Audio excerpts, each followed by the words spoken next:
일상도 참 고단한데 그 일상을 믿음으로 사시느라 수고가 많으셨습니다. 안녕하세요. 그 길을 걷는 교회 수요 묵상 전도서 학교입니다. 전도서 학교는 이제 종강을 앞두고 있습니다. 전도서가 총 12개의 장으로 구성되어 있는데 오늘은 9장을 함께 살펴볼 것이기 때문입니다. 성경의 한 권 한 권을 연구하고 여러분들께 잘 소화해서 전해드리는 저의 작업이 오늘따라 참 감사하게 다가옵니다. 또 너무 지나치게 감상에 빠지면 안 되니 다시 돌아와 전도서 9장의 말씀을 제가 낭독해 드리겠습니다. 공동 번역입니다. 나는 이 모든 것을 알려고 애를 썼다. 착한 일을 하며 사는 슬기로운 사람은 하나님의 손안에 있다는 것을 알지만 사랑해 주실지 미워해 주실지는 알 길이 없다. 그러므로 사람을 기다리고 있는 것은 모두 헛된 것일 따름이다. 너나 나나 할 것 없이 곧 같은 운명이 기다리고 있다. 죄 없는 사람이나 죄 있는 사람이나 선한 사람이나 악한 사람이나 깨끗한 사람이나 더러운 사람이나 제사를 드리는 사람이나 제사를 드리지 않는 사람이나 마찬가지다. 선한 사람이라고 해서 죄인과 다를 바 없고 하나님 앞에서 맹세를 하는 사람이라고 해서 맹세를 꺼려하는 사람과 다를 바 없다. 모든 사람이 같은 운명을 당하는데 하늘 아래서 벌어지는 일 중에서 잘못되지 않은 것이 무엇이 있겠는가? 그러므로 사람들의 마음은 악으로 차고 넘쳐 얼빠진 생각을 하며 살다가 죽을 수밖에 없다. 그렇다. 사람이란 산자들과 어울려 지내는 동안 희망이 있다. 그래서 죽은 사자보다 살아있는 강아지가 낫다고 하는 것이다. 산 사람은 제가 죽는다는 것이라도 알지만 죽고 나면 아무것도 모른다. 다 잊혀진 사람에게 무슨 좋은 것이 돌아오겠는가? 사랑도 미움도 경쟁심도 이미 사라져 버려 하늘 아래서 벌어지는 어떤 일에도 간섭할 길은 영원히 없어진 것이다. 그러니 내 몫의 음식을 먹으며 즐기고 술을 마시며 기뻐하여라. 이런 일은 하나님께서 본래부터 좋게 보아 주시는 일이다. 언제나 깨끗한 옷을 입고 머리에 기름을 발라라. 하늘 아래서 허락받은 덧없는 인생을 애인과 함께 끝날까지 즐기며 살도록 하여라. 이것이야말로 하늘 아래서 수고하며 살아있는 동안 네가 누릴 몫이다. 무슨 일이든 손에 닿는 대로 하여라. 저승에 가서도 할 일도 생각할 일도 없다. 깨쳤던 지혜도 쓸데 없어진다. 내가 또다시 하늘 아래서 벌어지는 일을 살펴보았더니 발이 빠르다고 다른 박질에서 우승하는 것도 아니고 힘이 세다고 싸움에서 이기는 것도 아니며 지혜가 있다고 먹을 것이 생기는 것도 아니고 슬기롭다고 돈을 모으는 것도 아니며 아는 것이 많다고 총애를 받는 것도 아니더라. 누구든 때가 되어 불행이 덮쳐오면 당하고 만다. 사람은 아무도 자기가 죽을 날을 모른다. 모두들 그물에 든 물고기 같고 덫에 치인 새와 같은 신세라. 갑자기 애군이 닥치면 벗어날 길이 없다. 하늘 아래서 지혜가 이른 대접을 받는 것도 나는 보았다. 내가 보기에 이것은 퍽 중요한 일이다. 인구가 얼마 되지 않는 성읍이 하나 있었다. 어떤 왕이 대군을 이끌고 와서 포위하고 공격할 준비를 갖추었다. 그런데 그 성읍 안에는 지혜 있는 사람이 하나 있었다. 그러나 그는 가난하였다. 그 사람의 지혜로 성읍은 위기를 모면할 수도 있었을 터인데 그 가난한 사람을 인정하는 자가 하나도 없었다. 그래서 나는 지혜가 힘보다 낫기는 하지만 그 사람은 가난하기 때문에 아무도 그의 말에 귀를 기울이지 않으니 그의 지혜가 빛을 못 보는구나 하고 생각하였다. 어리석은 무리를 거느린 임금의 호령 소리보다는 조용한 현자의 말을 들어야 한다. 그래서 지혜는 어떤 무기보다도 낫다고 하는 것이다. 한 사람의 잘못으로 모처럼 잘 되던 일이 숲으로 돌아가는 수가 있다. 이 말씀을 통해서 저는 저자의 지필 흐름에 따라 다음 두 가지의 메시지를 전해드리고자 합니다. 첫째는 죽음에 대한 고찰을 바탕으로 한 인간의 보편적인 특징. 둘째는 이러한 인간의 보편적인 특징에 대한 고찰을 바탕으로 한 삶의 기쁨입니다. 그럼 첫째를 살펴보겠습니다. 첫째는 죽음에 대한 고찰을 바탕으로 한 인간의 보편적인 특징입니다. 제가 요즘 즐겁게 읽고 있는 책은 베르나르 베르베르의 심판입니다. 아나톨이라는 사람이 죽어 하늘나라에서 재판을 받는 과정을 쓴 작품입니다. 이 작품에는 재판장 가브리엘이 등장하는데 그가 하는 말 가운데 이런 내용이 있습니다. 제가 가브리엘의 표현을 직접 인용해 보겠습니다. 각자 자신이 특별하고 유일무이하다고 믿지만 누구나 정확히 똑같죠. 태어나서 울고 웃고 먹고 싸고 움직이고 자고 사랑을 나누고 싸우고 얘기하고 듣고 걷고 앉고 눕고 그러다가 죽는 거예요. 작가 베르나르 베르베르는 판사 가브리엘의 입을 빌려 인간의 보편적인 특징을 말해주고 있는 것입니다. 전도자도 오늘의 본문 2절에서 4절까지의 말씀을 통해 인간의 보편적인 부분을 이렇게 적고 있습니다. 개역 개정 성경입니다. 모든 사람에게 임하는 그 모든 것이 일반이라 의인과 악인, 선한 자와 깨끗한 자와 깨끗하지 아니한 자, 제사를 드리는 자와 제사를 드리지 아니하는 자에게 일어나는 일들이 모두 일반이니 선인과 죄인, 맹세하는 자와 맹세하기를 무서워하는 자가 일반이로다. 모든 사람의 결국은 일반이라. 이것은 해 아래에서 행해지는 모든 일 중에 악한 것이니 곧 인생의 마음에는 악이 가득하여 그들의 평생에 미친 마음을 품고 있다가 후에는 죽은 자들에게로 돌아가는 것이라. 이 문장에서 제가 관심 있게 본 단어는 일반이라는 것입니다. 짜장면 보통 하나요? 할 때 그 단어가 생각나는 단어입니다.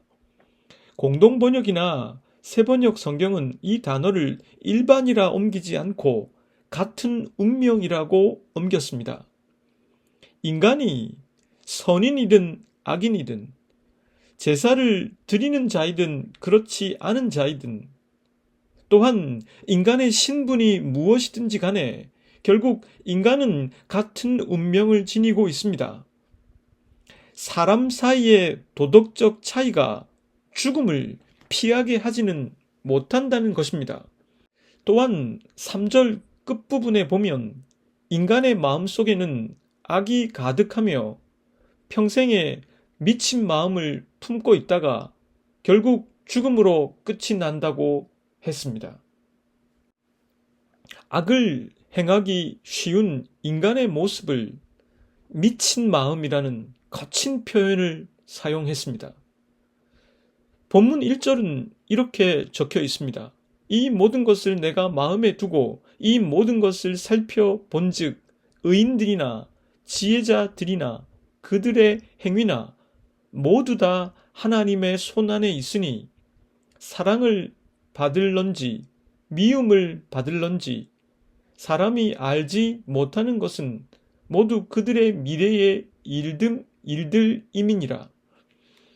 사람들은 자신의 도덕적 혹은 신앙적 우월성을 은근히 내세우며 자신이 좀 더 나은 사람이라고 생각하기 쉽고, 그 생각은 하나님께서 자신을 그렇게 대해 주실 것이라는 오만으로 흐르기 쉽겠지만, 하나님께서 그 사람을 사랑해 주실지 미워하실지 그것은 인간으로서는 알 길이 없습니다. 마치 죽음을 알 수 없는 것과 같습니다. 그러므로 인간의 보편적 특징을 정리해보면, 첫째, 자신의 삶에 대한 평가는 공의로운 재판장이신 하나님만이 하실 수 있다. 둘째, 인간은 그 어떤 사람이라도 죽음을 피할 수 없다. 셋째, 인간은 악을 행하기 쉬운 존재이며 미친 마음을 품고 살다가 죽는다. 전도자는 이렇게 말한 뒤에 삶의 희망을 말하는 것을 잊지 않습니다.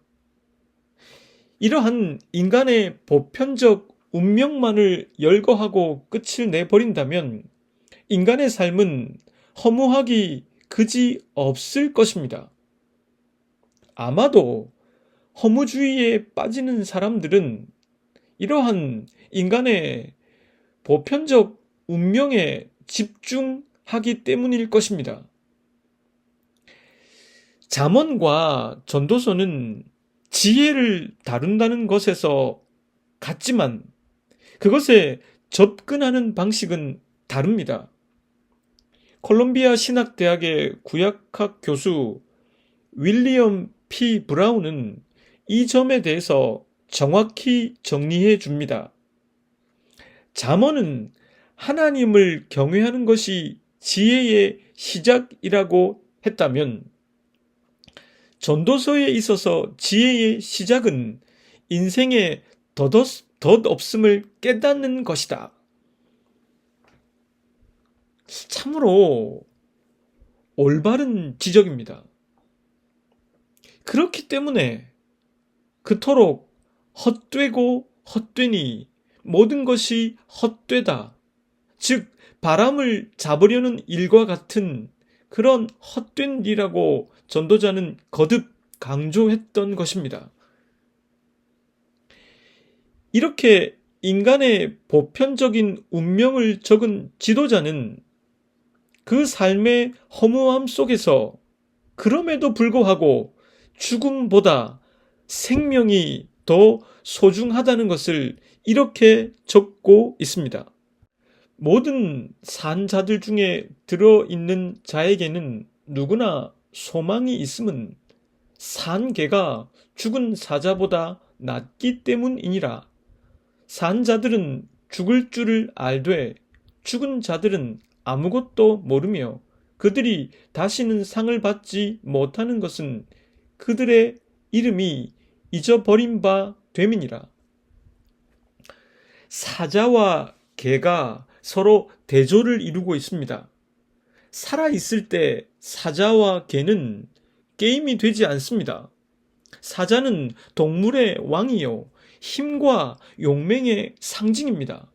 반면 개는 고대 근동 문화권에서 더럽고 죽음과 관련이 있는 동물로 인식되었습니다. 사자와 개는 정반대의 평판을 지니고 있는 것입니다. 그런데 전도자는 산 개가 죽은 사자보다 더 낫다고 했습니다. 비록 개이지만 지금 살아 숨쉬는 생명은 아무리 사자라고 하더라도 죽었기 때문에 그보다는 더 의미가 있다는 것입니다.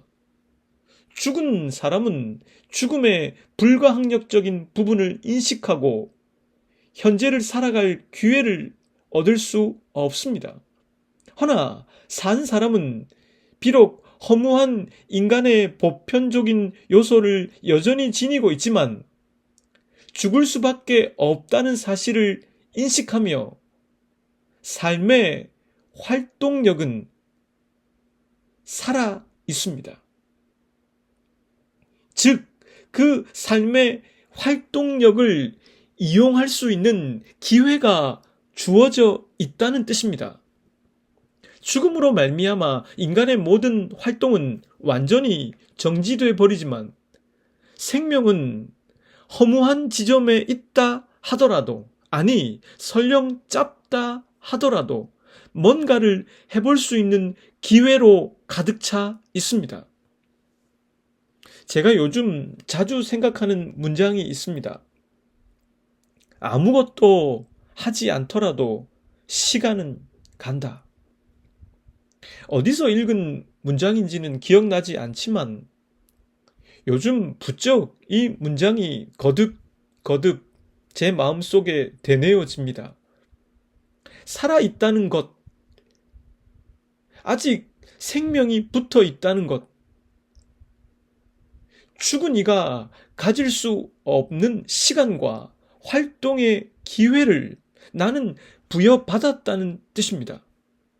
제가 고등학교 연합고사를 보기 위해 경남 진주라는 도시를 방문했더니 시험을 치르러 들어가는 아침에 후배들의 문구 중에 이런 게 있었습니다. 당신이 헛되게 보낸 하루는 어제 죽은 이가 그토록 바라던 내일이었다.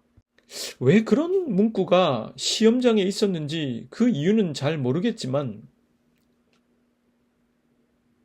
그 문장만큼은 오래 제 기억에 남아 있었습니다. 비록 인간에게는 심판, 죽음, 죄성 등의 허무한 측면이 있습니다만 적어도 아직 죽지 않았다는 것은 삶을 누릴 수 있는 긍정적인 부분이 있다는 것을 저자는 말하고 싶어 합니다. 그것이 무엇들인지 총 4가지로 열거하고 있는데 본문 7절부터 10절까지의 말씀입니다. 너는 가서 기쁨으로 내 음식물을 먹고 즐거운 마음으로 내 포도주를 마실지어다.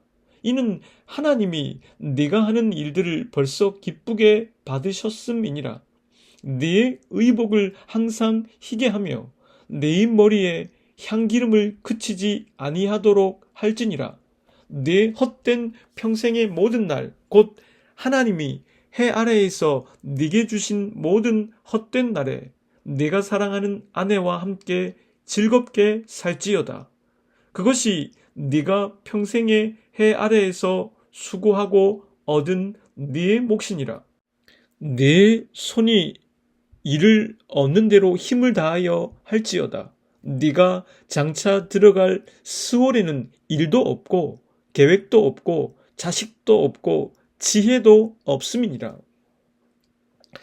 전도자는 아직 생명을 갖고 있는 사람이 누릴 수 있는 행복을 다음 4가지로 정리해 줍니다.